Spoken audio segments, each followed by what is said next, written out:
यशवंत सहकारी बँकेची मतमोजणी प्रक्रिया निम्म्यावर येऊन पोहोचलेली आहे।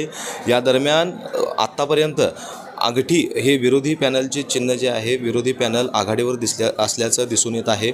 आत्तापर्यंत विरोधी आघाडीचे विरोधी अमर पाटील आणि माजी अध्यक्ष प्रकाश देसाई यांच्या नेतृत्वाखालील श्री राजश्री शाहू संस्थापक पॅनलचे भटक्या विमुक्त जाती जमाती प्रवर्गातून बाबूराव भाऊसो रानगे हे सुमारे 1400 मतांनी आघाडीवर आहेत। तर अनुसूचित जाती जमाती प्रवर्गातून युवराज ज्ञानू कांबळे, इतर मागासवर्गीय प्रवर्गातून महेश मधुकर पाटील, महिला प्रतिनिधी म्हणून शोभा सुरेश करपे आणि मंगला तुकाराम पाटील हे उमेदवार सुमारे 1000च्या मताधिक्याने आघाडीवर असल्याचं चित्र सध्या दिसून येत आहे। एकूणच यशवंत बँकेत सत्तांतर होण्याची चिन्हे या ठिकाणी दिसून येत आहेत।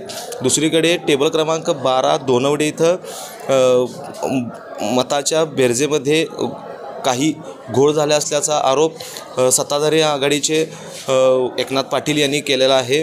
त्यामुळे या ठिकाणी सध्या त्याबाबतची कारवाई सुरू आहे।